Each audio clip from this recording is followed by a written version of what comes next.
Tim, what's the keys to tomorrow's game for both teams to come out with a victory? Start off deep there. I think Kellen has to play a little bit better than he did against Clemson. I think he's going up against a similar defense in Auburn. I think he needs to get back to how he was playing a little bit at the end of last year. I think he's got the talent. I think his receivers need to help him out a little bit. And honestly, for both sides, I think these quarterbacks got to get into a little bit more of a rhythm offensively.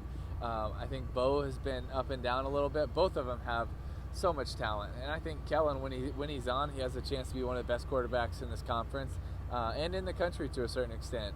But I just feel like he's got to get in rhythm, and he never did it against Clemson, and I feel like he was, after the first few couple drives, he's a little hesitant, and I expect him to play a lot better tomorrow. You kind of touched on my question a little bit, but I know Kellen came out before the season started and said he believes he's one of the best quarterbacks in the SEC. Kind of what's your take on that, and what do you like about that kind of confidence? I mean, I love it. It's just, if you are going to be successful, especially in this league, you have to believe that you're worthy, that you're there for a reason, that you are one of the best, if not the best, and also have, whether you want to call it a chip or an edge or the confidence to be willing to go out there and prove it week in and week out. So I love that he has that. But now he has a chance to bounce back after getting kind of hit in the face a little bit and show us what he's all about in a really big stage, in a game that, if you want to compete in the West this year, it's pretty close to a must-win. Have you seen Kellen really progress, though, over the last year or so, especially? I mean, from his freshman year, he's progressed so much. He's a very gifted athlete. He's a pretty talented passer. But then when you see him, I think it was game 1 this year, he rolled out to his right, spun, threw it 50 yards down the field. He can do some things other people just can't. But that doesn't necessarily make you a great quarterback. Being able to lead a team, play with confidence, play from behind, play well when you get hit in the face, and figure out ways to win games, that's what makes you a good quarterback. And so I think he has all the tools to finish this year as one of the best in the conference. Let's just see if he can do it in the big moments. How impressive is it for a guy like him to be able to learn Jimbo Fisher's offense and as quickly as he's been able to? Yeah, it's not an easy offense to learn. It's definitely a one that's a little bit more in depth. It's different than a lot of college systems now. It's going to be, way chunkier, way more wordy. Jimbo's going to put a lot more on you to be able to handle it. You're not looking to the sideline as much. It's going to be more on Kellen, but I think it's a great thing. It's going to help him in his transition to the NFL, but he can't be worrying about that right now. It's about Auburn's defense. They present enough to worry about. I think Jimbo is the right coach to put A&M back in that national championship conversation. I don't think there's any doubt about it. I think Jimbo is a very good coach, very good offensive mind, very good developer of talent, and especially at the quarterback position.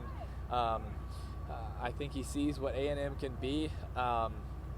It's kind of mind-blowing to me that A&M hasn't won a title since 1939. Is that right? Yep. It's crazy. I mean, you have I think it's the wealthiest football program in the U.S. according to Forbes, and the facilities, the new weight room, I just left it a little bit ago, the stadium, the fan base, the tradition, all of these things, it gives you everything that you need to be able to be successful and win a championship. And now I think you got the right coach in the right place with the support. You have everything around it.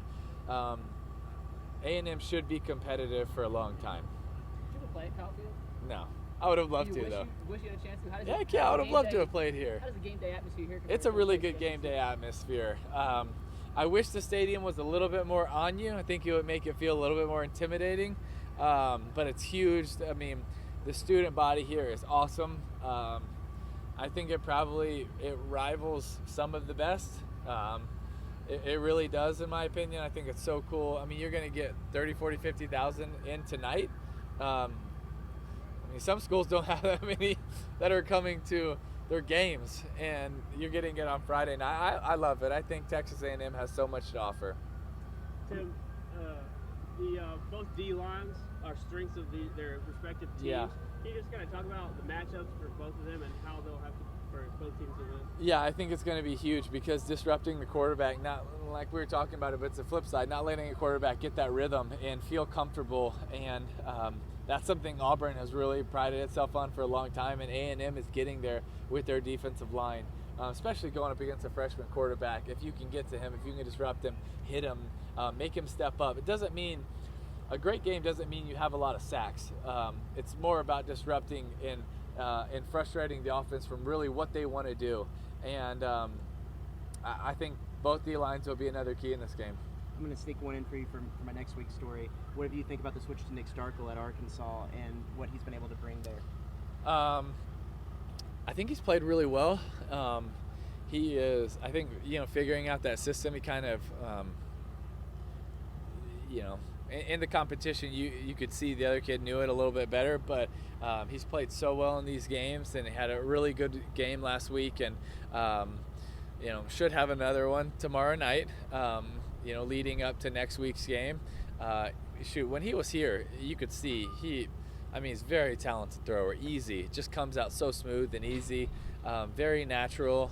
And so I'm excited to see how he plays, especially getting into SEC play. And if their offense continue to keep it rolling a little bit, they're going to need to get more stops on defense, so that would help them too. Tim, what advice would you give both quarterbacks going into the game tomorrow? I think that would be a little bit different, honestly. I think for Kellen, it's now your time. A&M needs a leader, and it needs to be you.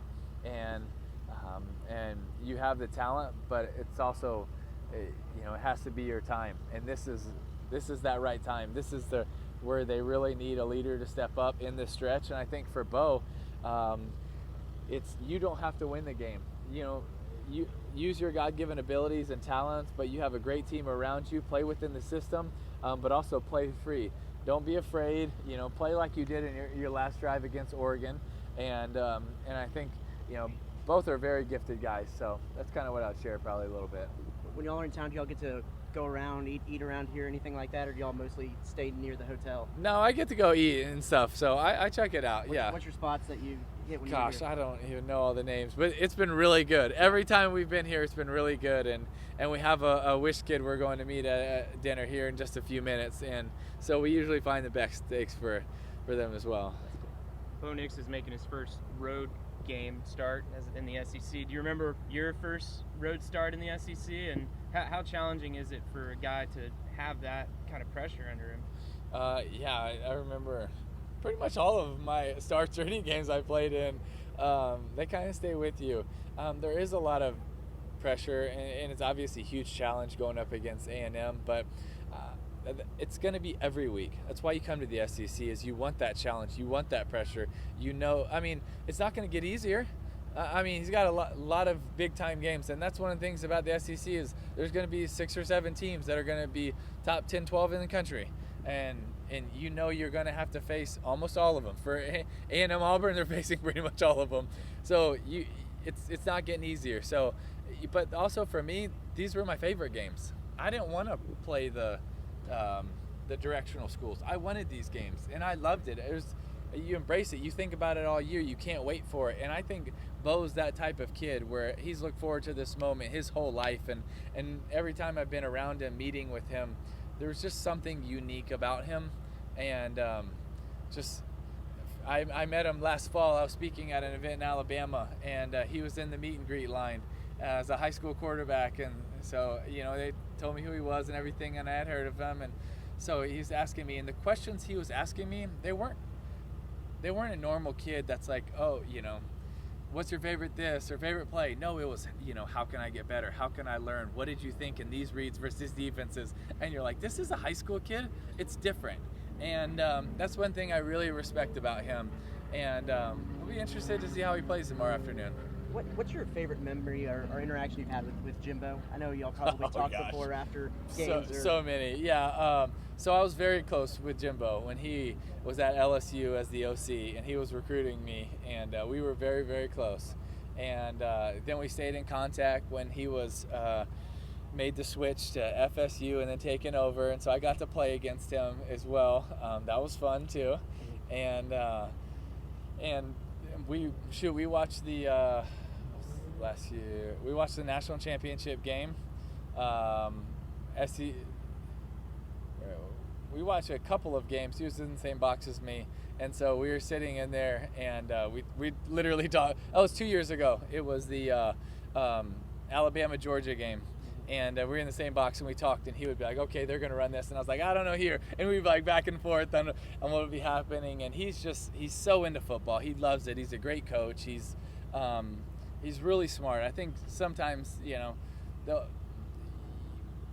there's kind of stigmas that go with coaches and stuff. And so there's a few things people always say. But, like, one of the things I don't think they don't recognize enough about Jimbo is just how well he knows the game. Everything about it, the offensive line, ins and outs, how to attack defenses. Just he's really smart, and he's been in the game in so many high levels, so many places where he's had to adapt, and I think that's made him so savvy on how to handle situations. Was he close to getting you to be a Tiger?